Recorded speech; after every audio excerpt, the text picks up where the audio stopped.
तो आज हम बात करेंगे लोक साहित्य का अन्य सामाजिक विज्ञानों से संबंध। किस प्रकार लोक साहित्य अन्य सामाजिक विज्ञानों से संबंधित है।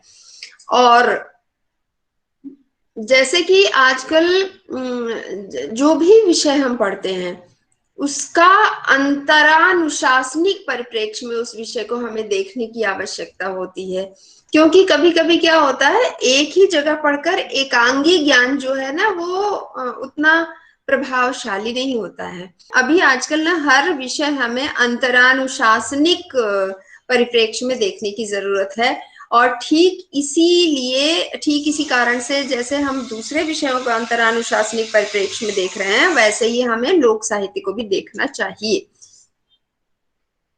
और ये कोई नई मतलब ऐसे कोई नहीं है कि किसी एक व्यक्ति के मन की उपज है ये, कि कोई एक कह रहा है या आपकी टीचर कह रही है इसलिए आपको ऐसा करना नहीं। ये यूजीसी की गाइडलाइंस है और यही कारण है कि आप लोगों ने देखिए अब तक जो पढ़ाई की होगी उसमें आप लोगों ने देखा होगा आईडीई पढ़ते हैं, इंटर डिसिप्लिनरी इलेक्टिव सब्जेक्ट्स भी अब आप लोगों को पढ़ाया जाता है। जब हम पढ़ रहे थे तब हमारे पास ये आईडीई वाला पेपर नहीं हुआ करता था।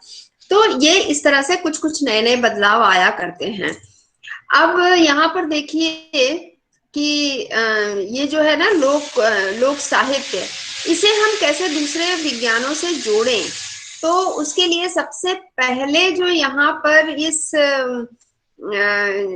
पेपर में बात की गई है कि इसकी व्याप्ति कहाँ तक है, कहाँ तक फैला हुआ है। सबसे पहले हमें ये देखना चाहिए कि लोक साहित्य कहाँ तक फैला हुआ है। तो कहाँ तक फैला हुआ है ये देखिए, ये संगीत के क्षेत्र में भी घुस गया है, ये वार्ताओं के क्षेत्र में भी, यानी कथाएं वार्ताएं जो हैं उनके क्षेत्र में भी है, गीतों के क्षेत्र में भी है, पहेलियां हैं, चुटकुले हैं और तमाम इसके जो दूसरी विधाएं हैं, जो कुछ भी आप सोच सकते हैं, ये हर जगह है। और जब ये हर जगह है तो इसमें अब देखिए संगीत वंगीत आ गया, उसके साथ साथ हमारी परंपराएं आ गई, हमारे विश्वास आ गए। और क्योंकि ये जो लोक साहित्य है ये पूरे समाज का प्रतिनिधित्व करता है, इसलिए जितने सामाजिक विषय हैं उन सबसे लोक साहित्य सीधे सीधे जुड़ता है। किस स्तर पर जुड़ता है इसे समझने के लिए मैं सबसे पहले आप लोगों को इतिहास की बात करना चाहूंगी कि लोक साहित्य जब सबसे ज्यादा जो जुड़ता है, सीधा जो जुड़ता है, वो इतिहास से जुड़ता है हमारे।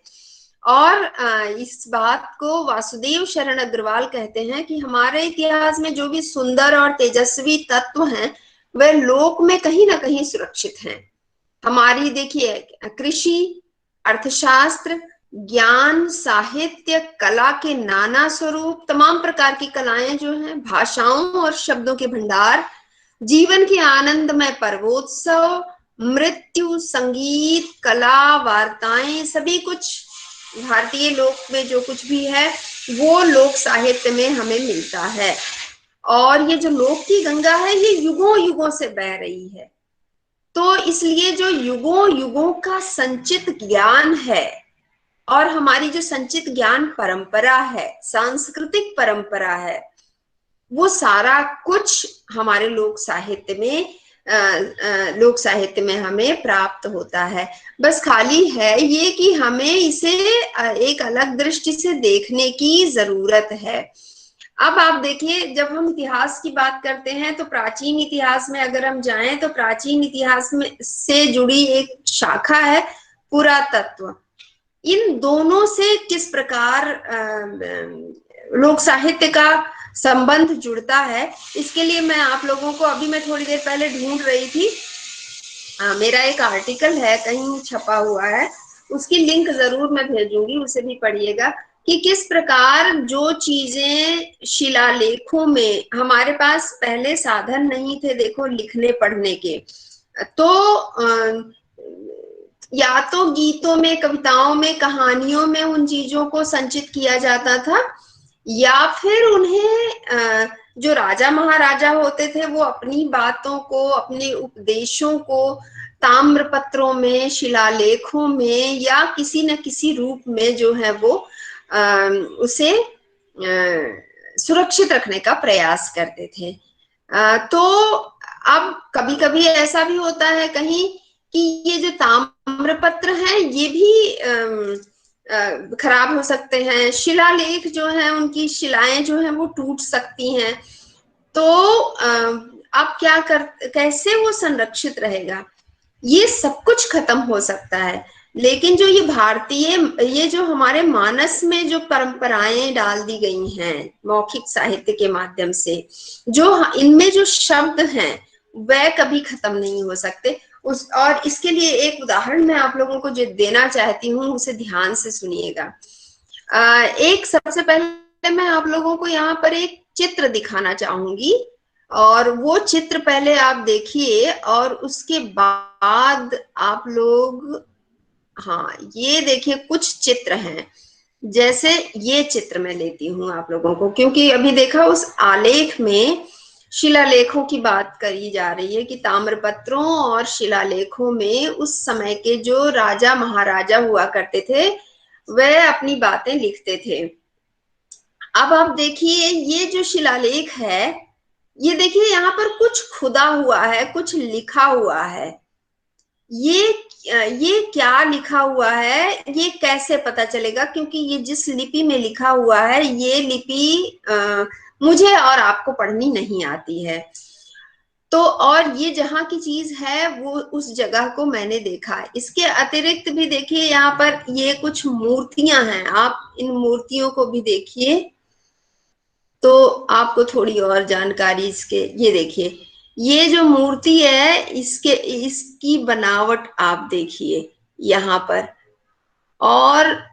और एक और मैं आपको दिखाती हूँ, उसके बाद मैं क्या कहना चाह रही हूँ वो मैं आपको बताती हूँ। और कोई मूर्ति यहाँ पे, ये मूर्ति देखिए, ये बहुत प्राचीन एक मंदिर का ये कहें तो अवशेष है। हाँ ये देखिए, ये वो मंदिर टूटकर गिरा हुआ है, पत्थर वत्थर, वो जो अभी मैंने दिखाया था आपको शिलालेख, वो ये है, ये यहाँ पर मुझे मिला था, उसकी जो मैंने फोटो ली है।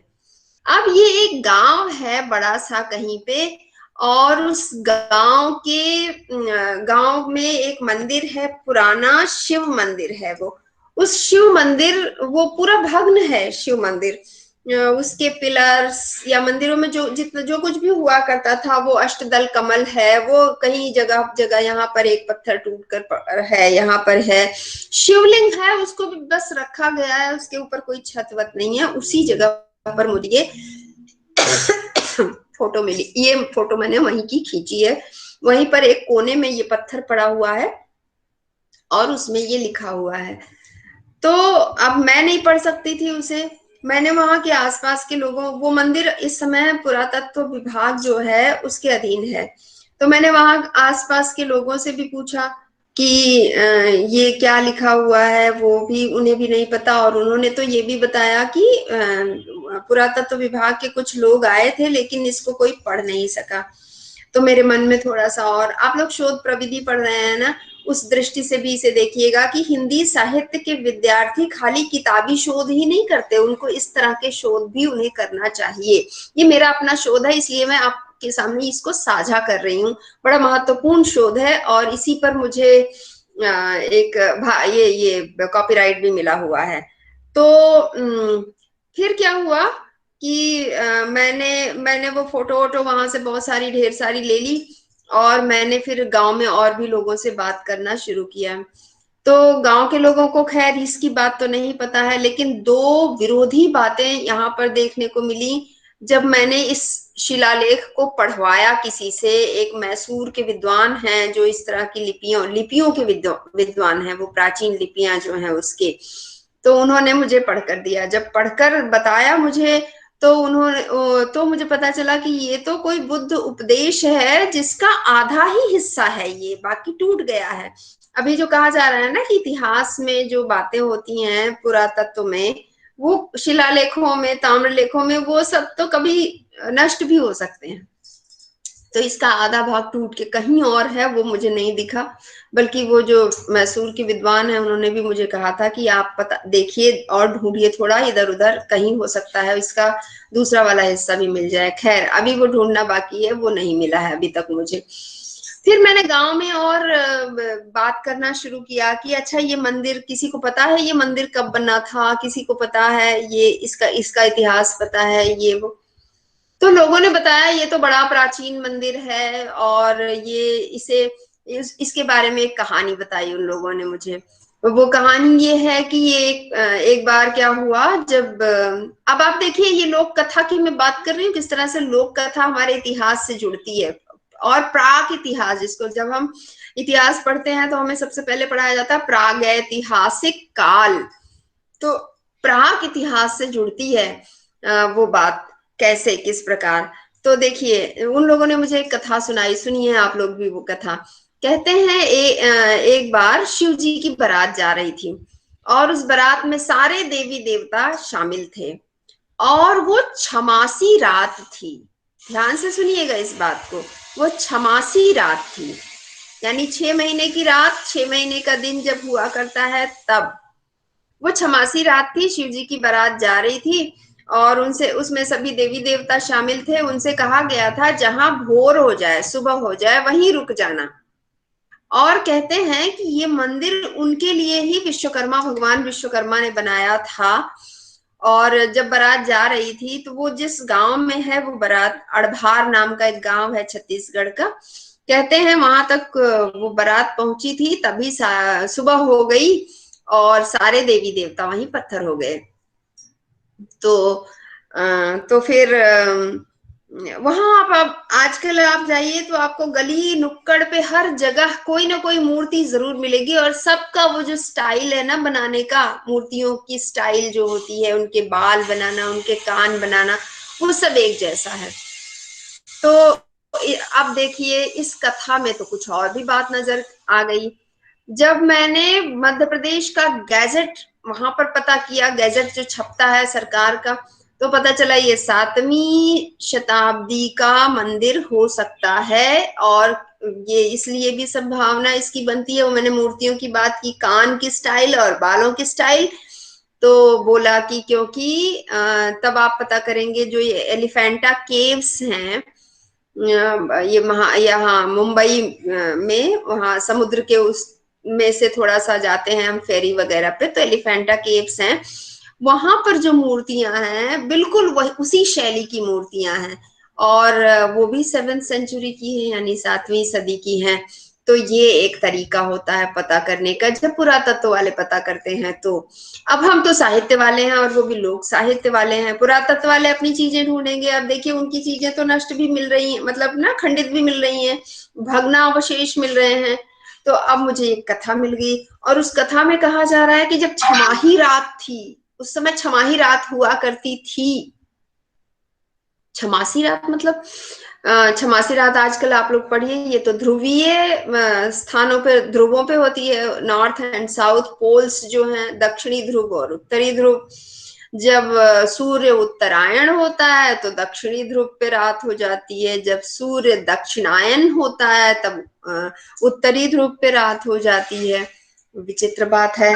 अब बताइए कि छत्तीसगढ़ के लोक को ये बात कहाँ से पता चली कि ये छमासी रात भी होती है, क्योंकि वो तो कभी ध्रुव पे गए नहीं थे। तो और फिर अब ज्ञान की जरूरत है। आप देखिए एक ही चीज से कितनी चीजें जुड़ती चली जा रही हैं। आपसे पुरातत्व तो जुड़ा, लोक कथा आई, लोक कथा में एक शब्द आया, अब आप भाषा के माध्यम से कैसे शोध करते हैं, या भाषा किस तरह से जुड़ती है दूसरी चीजों से। तो छमासी रात हो गई, अब वो ध्रुव आ गया मुझे, अब वो छमासी रात कहाँ पे होती है। अब मुझे क्या करना चाहिए, अब मुझे जियोग्राफी में जाना चाहिए, भूगोल पढ़ने चले जाना है, क्योंकि वही बताएंगे ना हमारी पृथ्वी का आकार क्या है, प्रकार क्या है, कैसे वो सूर्य के चारों ओर चक्कर लगाती है, कैसे वो अपनी धुरी पर घूमती है, उत्तरायण का क्या अवधारणा है, दक्षिणायन की क्या अवधारणा है। तो जब मैं गई, अब मैंने भूगोल पढ़ना शुरू किया। भूगोल में पता चलता है कि एक समय ऐसा था जब ये पूरी पृथ्वी एक द्वीप थी। फिर उसमें से दो द्वीप हुए। आप अपने शास्त्रों में देखिए, उसमें कृष्ण द्वैपायन कहा गया है। मेदिनी चतुर्दीपो भव कहा गया है। तो यानी कि एक पहले पृथ्वी एक द्वीप थी, फिर उसके बाद दो द्वीप हुए, फिर चार द्वीप हुए।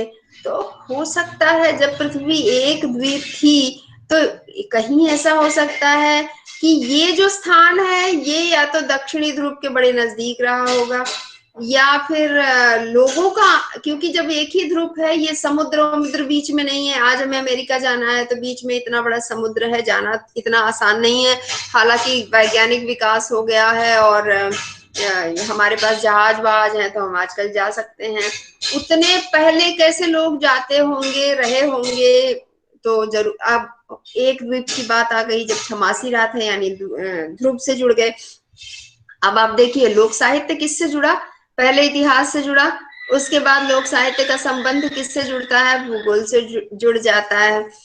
और इस बात को आप कैसे पुष्ट करेंगे, ये क्या है, कोई क्या कह देगा, अरे वो तो बाई चांस एक आध शब्द कहीं से आ गया, ऐसा नहीं है।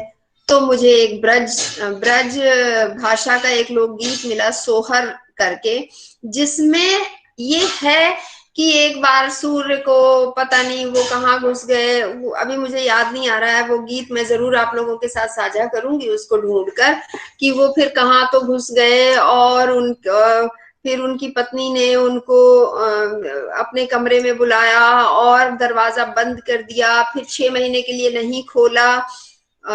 तो अंधेरा हो गया पूरी सृष्टि में। अब आप देखिए छमासी रात वाली घटना यहाँ भी कहीं ना कहीं से दिमाग में आ गई है।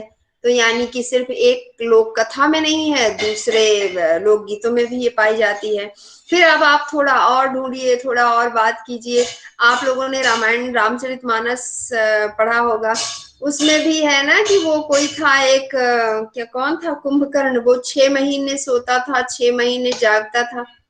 तो वो 6 महीने को कैसे सो रहा है, क्या पता वो कहाँ किस जगह पे रहता रहा होगा जो 6 महीने सोता है, क्या पता वो जगह दक्षिणी ध्रुव के पास, क्योंकि लंका की तो बात है, लंका निश्चित रूप से दक्षिणी ध्रुव के पास हो सकता है। जिस प्रकार पृथ्वी इस तरह से जब हम देखते हैं वो वीडियो पूरा जो आजकल इंटरनेट पे उपलब्ध है, ये पांजिया थियरी करके आप भी देख लीजिएगा इंटरनेट पे, तो उसमें ये दिखाते हैं कि ये हो सकता है, हम संभावना व्यक्त कर सकते हैं कि वो दक्षिणी ध्रुव से उसका संबंध रहा होगा। फिर बात और, अच्छा ठीक है, कोई कह सकता है कि एक जगह इस तरह की बात हो सकती है, क्या और ऐसे कोई लोक साहित्य का कुछ है जिसमें जिसमें जो है हिस्ट्री यानी इतिहास की और बात कही गई हो, तो ठीक है। फिर वहीं से मुझे एक और लोकोक्ति मिल गई। उस लोकोक्ति में कहा गया है, छ कोरी छ आगर। मैं अपना ये आर्टिकल आप लोगों को शेयर करूंगी, मेरे पास ये लिखा हुआ छपा हुआ है कहीं पे, तो आप लोगों को वापस पढ़ना भी अच्छा लगेगा। तो छ कोरी छ आगर, यानी कि आप देखिए कोरी क्या होती है, गुजरात में जब आप पतंग खरीदने जाते हैं तो क्या बोलते हैं, वो क्या बोलते हैं, कितने भाव कैसे बताते हैं, कोई बताएगा कौड़ी। मुझे। हाँ, कौड़ी। कौड़ी, हाँ कौड़ी बोलते हैं ना भार्गवी। तो ठीक वैसी ही चीज है कोरी। कोरी भी वही शब्द है, माप का ही एक तरीका है। यहाँ भी कोरी का मतलब 20 ही होता है और वहां भी कोरी का मतलब 20 ही है। उसमें है छह कौरी छह आगर, मतलब 20, छक्का 120, और छह आगर यानी अतिरिक्त 6 और, तो 120 और 6 कितने हो गए, 126 हो गए। अब कहते हैं उस गांव में जहां का ये शिव मंदिर है, कहते हैं उस गांव में कभी 126 तालाब हुआ करते थे। और देखिए उन्होंने अपना ये इतिहास कौन कहाँ लिख के रखेगा पता नहीं है। गांव में उस समय पहले प्राचीन समय में तो वो आजकल की तरह ना जो आते हैं सरकारी लोग तहसीलदार और ये सब जो ये सारा कुछ लिखे रहते हैं, कितने बीघा जमीन है, कितने तालाब है, क्या है, उस समय नहीं रहा होगा। तो उन्होंने अपने लोकोक्ति में इसे संजोया है, छह कौरी छह आगर। और मैं बताऊं आप लोगों को, इतने वर्षों के बाद भी आज भी उस गांव में 80 तालाब हैं।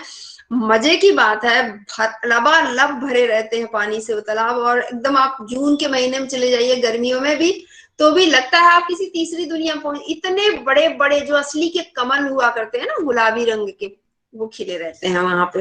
भर भर के कमल उन तालाबों में खिले रहते हैं। बहुत सुंदर जगह है वो। तो अब देखिए, इतिहास इस रूप में भी संजोया गया है, हमारे हमारी लोकोक्तियों में संजोया गया है। और इस तरह की लोकोक्तियां आप अगर ढूंढे, इतिहास जिसमें हो, आपको ढूंढना ही पड़ेगा अपनी बोली की लोकोक्तियां। जैसे भार्गवी गुजराती में ढूंढ लें, सुनीता राजस्थानी में ढूंढ लें, मेघना मराठी में ढूंढ लें, और भी जो लोग हैं जिनकी अपनी जो भी बोली है उसमें लोकोक्ति ढूंढे, तो आप पाएंगे कहीं ना कहीं इतिहास के तत्व उसमें जरूर हैं। जैसे आप देखिए, अवधि की एक लोकोक्ति है ना, दमड़ी का मुर्गा टका पकड़ाई। एक दिन मैंने और किसी संदर्भ में इसकी बात की थी। तो दमड़ी और टका, ये जो करेंसी है, आजकल तो नहीं चलती है। तो ये कब की बात कर रही है? मुगल काल की बात कर रही है। यानी लोकोक्ति में यह इतिहास एक तरह से चिन्हित किया जा रहा है कि हम ये जो संस्कृति है, इसमें फारसी का और मुगलों का कहीं ना कहीं इस जुड़ाव है। भले ही सब कुछ, सारी सृष्टि खत्म हो जाए, लेकिन हमारे मानस में ये जो मौखिक साहित्य रहेगा, ये अपने उस सांस्कृतिक इतिहास को संजोए रखेगा, उसकी कड़ी नहीं टूटने देगा। तो ये है, ये जो बातें हैं, ये देखो दूसरे भाषाओं की बोलियों की लोकोक्तियों में या लोक साहित्य में संरक्षित हैं, सजोई हुई हैं।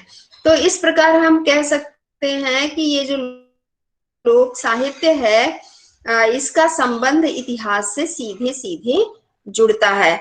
अगली क्लास में, यानी कल ही है हमारी अगली क्लास, मैं चाहूंगी कि आप लोग भी इससे संबंधित कुछ उदाहरण लेकर आए और क्लास में चर्चा करें।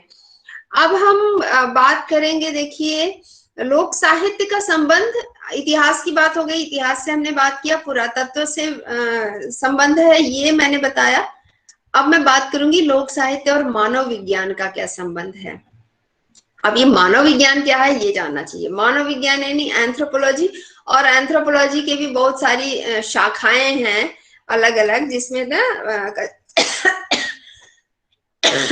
कल्चरल एंथ्रोपोलॉजी, लिंग्विस्टिक एंथ्रोपोलॉजी, इस तरह की बहुत सारी एंथ्रोपोलॉजी, 3 4 या 5 हैं जो हमें मिलती हैं। तो लोक साहित्य का जो मूल आधार है लोक वार्ता, उसमें एक उसे समझने के लिए एक एंथ्रोपोलॉजिकल संप्रदाय एक बनाया गया। संप्रदाय का मतलब है ना, एक ग्रुप बना दिया गया है, जिसमें फ्रेजर और टेलर नाम के 2 पुरातत्वविद हैं, जिन्होंने लोक वार्ताओं की खोज के लिए इस संप्रदाय को बनाया था। और उन्होंने लोक साहित्य को संस्कृति की कसौटी पर कसते हुए धर्म और धर्म गाथाओं की लौकिक उत्पत्ति पर नृतात्विक दृष्टिकोण से विचार किया था। तो कैसे, अब क्या किया फिर, नृतत्व विज्ञान का सांस्कृतिक की एक शाखा है, जो अभी मैंने थोड़ी देर पहले आप लोगों को बताया कि सांस्कृतिक नृतत्व विज्ञान, इन दोनों का सीधा संबंध है। यानी कि जो लोक साहित्य में संस्कृति बताई जाती है, जिनका वर्णन किया जाता है, जो हमारे गीतों में और इसमें दिखता है, कहा जाता है शब्दों के माध्यम से, वो कहीं ना कहीं इसमें मिलता है। हमारे पुरातत्व या ये नहीं, एंथ्रोपोलॉजी जो है, उसका जब अध्ययन करने वाले लोग हैं, जो उनको साक्ष्य मिलते हैं, उससे उसका संबंध जुड़ता है। अब नृतत्व विज्ञान में तो संस्कृति और इसके साथ साथ ना, जैसे मनुष्य क्या है, मनुष्य कैसा है, किस समय किस जगह के मनुष्यों का जो ये आकार प्रकार है वो किस प्रकार का है।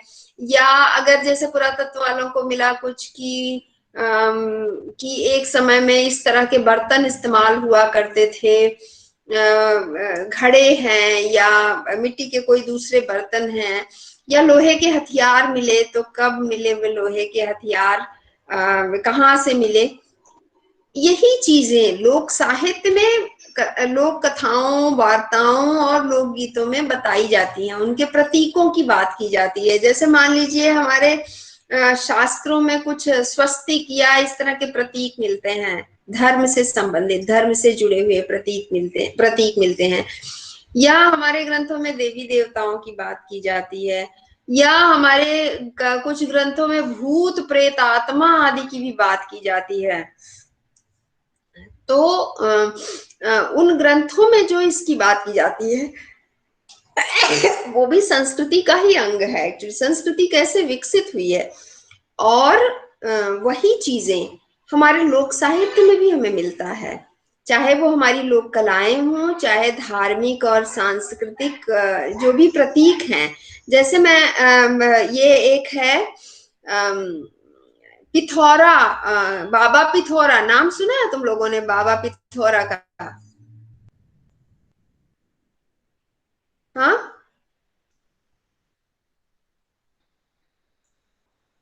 जवाब देते रहना चाहिए। नहीं गुजरात मैम। में बाबा पिथौरा नाम सुना है? जी मैम, नहीं सुनना मैम। तो है। हाँ,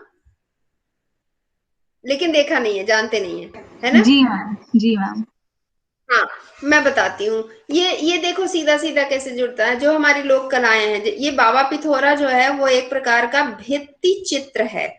भित्ति चित्र क्या होता है? जो दीवारों पर कुछ चित्र उरेहे जाते हैं। उरेहना एक अलग शब्द है ना, चित्रकारी करना, चित्र उरेहे जाते हैं, ये भी लोक भाषा का शब्द है। वैसा ही ये हमारे यहाँ जो ये पावी, जेतपुर, छोटा उदयपुर तालुका है, जो और आगे जाते हैं तो मध्य प्रदेश के की सीमाओं से मिलता है। जो वहां पर राठवा नाम की एक जनजाति रहती है, शायद आप लोगों ने सुना होगा। तो ये जो राठवा समाज है, एक ही सेकंड रुकिए, मैं आप लोगों को दिखाती हूँ वो चित्र।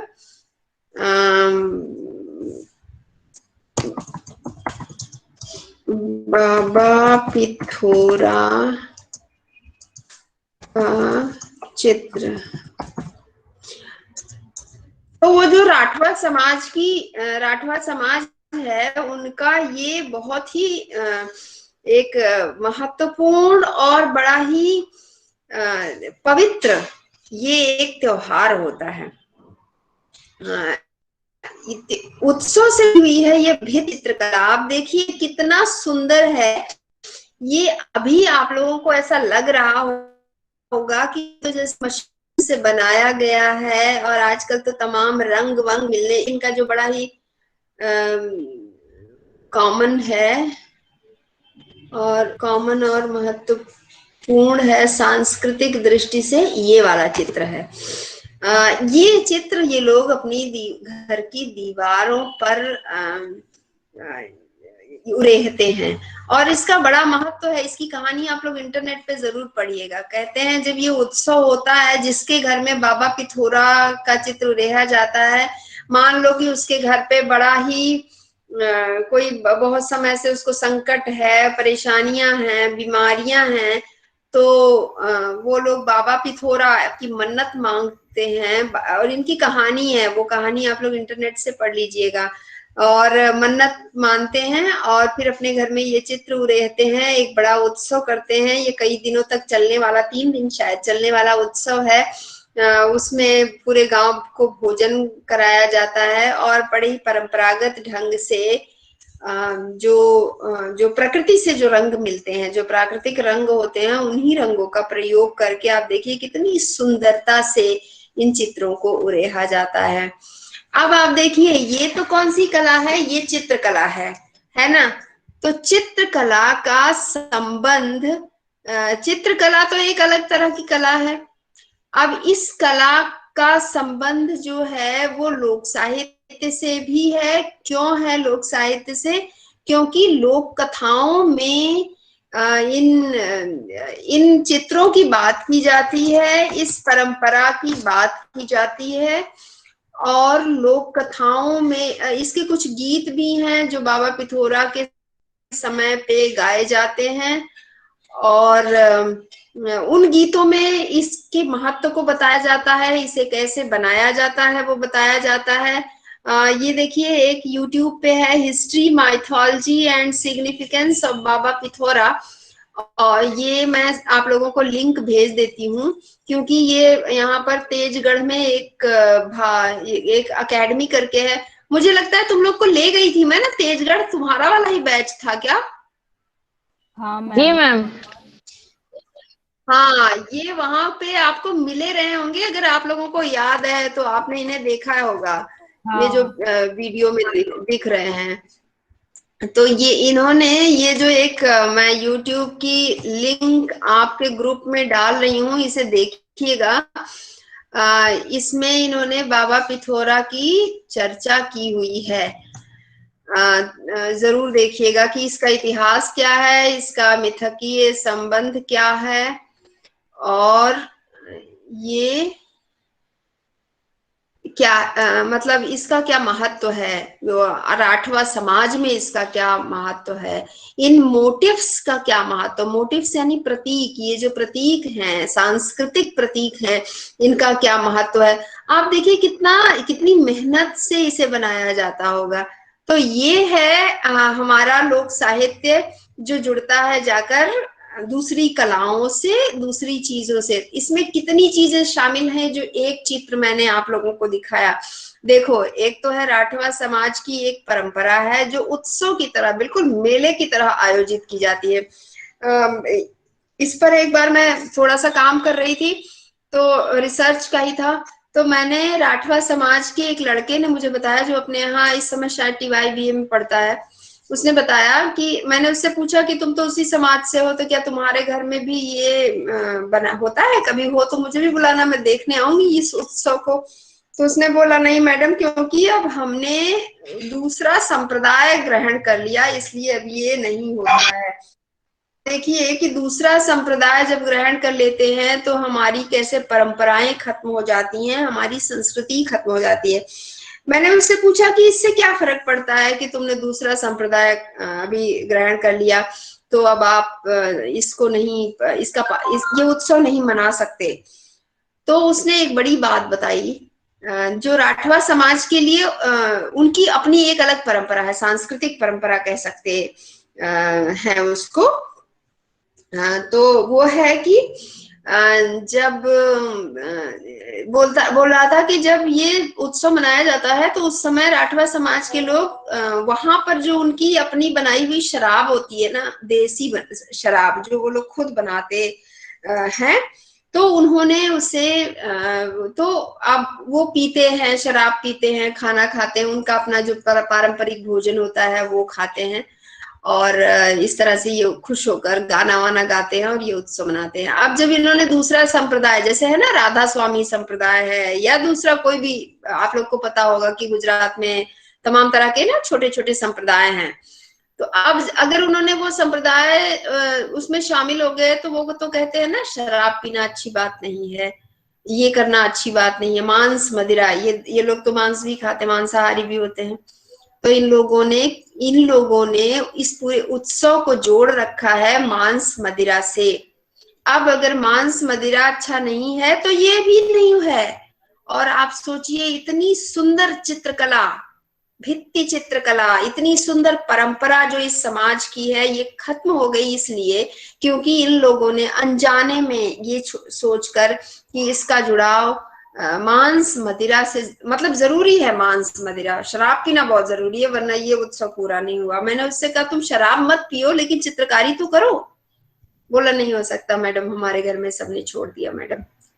तो देखिए अब आप कि अब ये कहाँ इसे सिरजेंगे, आप कहाँ आप इसे सहेजेंगे जिंदगी से, जो हमारी अपनी जिंदगी है वहां से तो दूर हो गया। आज के 50 साल बाद की जो पीढ़ी होगी उसको शायद पता भी नहीं होगा, क्योंकि तब ये लोग करना बंद कर देंगे, वो सब जो एक आध लोग कहीं कर रहे होंगे वो भी बंद हो जाएगा। तो ये हो रहेगा गीतों में, तब ये रहेगा कथाओं में कि कभी ऐसा हुआ करता था। तो अब देखिए उसमें भित्ति चित्रकला और एक समाज की जो परंपरा है वो भी लोक साहित्य में है। तो हमारी परंपराएं, हमारी आस्थाएं, हमारे विश्वास ये सब भी हमारे लोकगीतों में होते हैं। तो हमें ये दूसरा जो है, जो जब हम संबंधों की बात कर रहे हैं तो देखिए ये संबंध भी हमारे पास ये लोक साहित्य का संबंध है। अब अगली अगली बात है कि लोक साहित्य का धर्म शास्त्र के साथ भी संबंध है। धर्म शास्त्र के बाद के साथ कैसे संबंध है, देखिए हमारे जो धार्मिक विश्वास, आचार विचार, ईश्वरीय चिंतन, पूजा अनुष्ठान, पूजा पद्धतियां, हमारी जीवन शैली में जो कुछ भी है धर्म से जुड़ा हुआ, वो सब हमारे शास्त्रों में वर्णित है। लेकिन एक समय ऐसा हुआ, जैसे कि जब जब पहले भी मैंने बताया था कि कैसे वही ज्ञान जो हमारे वेदों में है वही हमें हमारे हमारे लोक साहित्य में प्राप्त होता है। कैसे प्राप्त होता है, तो जब जब संस्कृत को व्याकरणों में जकड़ दिया गया और संस्कृत एक तरह से जटिल बन गई, तो लोग ने उसी ज्ञान को अपनी बोलियों में, भाषा तो बहता नहीं रहे ना, भाषा तो विकसित होती रहती है, तो उन्होंने अपनी उस विकसनशील भाषा में उसे सहेजा। तो उन्होंने ये भी जान लिया कि अच्छा कब कौन सी पूजा करनी चाहिए, कब जो है किस वृक्ष की किस दिन पूजा करनी चाहिए। जैसे संस्कृत में जो कहा गया है कि हमें बृहस्पतिवार को इस वृक्ष की पूजा करनी चाहिए, शनिवार को इसकी करनी चाहिए, सोमवार को, मतलब हर दिन के लिए है। तो वो संस्कृत के श्लोकों में तो है ही, साथ साथ हमारे लोकोक्तियों में, हमारे लोक साहित्य की किसी भी विधा में मिल जाता है। और हमारे फिर अपने लोक देवी देवता हो गए, हमारे फिर अपने लोक पर्व हो गए। हमारे से मेरा मतलब है जो लोक है, लोक में मैं भी हूँ, आप भी हैं, सब सभी हैं। तो जो वैदिक रीतियां हमारे शास्त्रों में बताई गई और जो थी, वही यहाँ पर हमें लोक साहित्य में भी मिलता है। आप कुछ पूजा पद्धति के गीत ले सकते हैं, कलश स्थापना के गीत होते हैं, हवन के गीत होते हैं, और इस तरह के जितनी भी पूजा पद्धतियों से संबंधित हैं वो लोकगीत भी मिलते हैं। आप लोग ढूंढ सकते हैं, धर्म से जुड़े हुए जो गीत होते हैं, धार्मिक विश्वास से जुड़े हुए जो गीत हैं, अपनी अपनी बोली में ढूंढ कर अभी से रखना शुरू कर दीजिएगा, क्योंकि ये आपको काम आएगा परीक्षा में। तो इस तरह से ये सारी चीजें जो हैं वो हमारे लोक साहित्य से जुड़ी हुई होती हैं, धार्मिक विश्वास भी जुड़े हुए होते हैं। आप भजन देखिए, जो दर्शन है हमारा भारतीय दर्शन है, जिसमें कहा गया है कि हे भगवान मेरे मन में धैर्य धरो, वही बात सूर ने कही, वही बात तुलसी ने कही, वही बात लोक कहता है जब वो कहता है धैर्य देते और राम हमारे मन धीर जा, धैर्य देते और राम, हे राम हमारे मन में धैर्य धारण करो।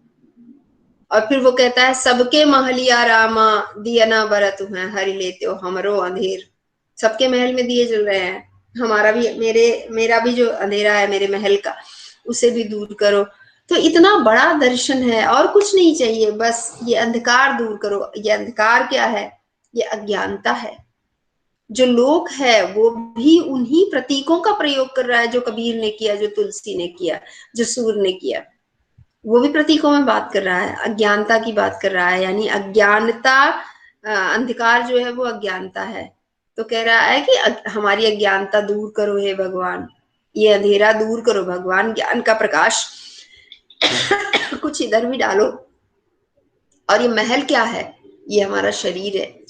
कबीर जो कहते हैं ना, एग्जैक्टली कबीर वाली बात इस गीत में, भजन में कही जा रही है। घट घट में है राम, तो वो घट क्या है? वो घट ये है हमारा शरीर। वैसे महल, ये एक तरह का महल है, महल है जिसका आकार प्रकार है, इसमें लेकिन अज्ञान भरा हुआ है। तो ईश्वर से प्रार्थना करता है लोग कि मेरा ये अज्ञान दूर करो। तो आप देखिए किस तरह से हमारे धार्मिकता से, आस्था से, विश्वास से, दर्शन से सबसे जुड़ा हुआ है हमारा ये लोक साहित्य।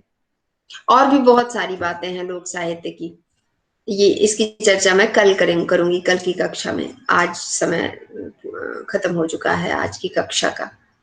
अगर आप लोगों को कुछ प्रश्न हो तो आप पूछ सकते हैं।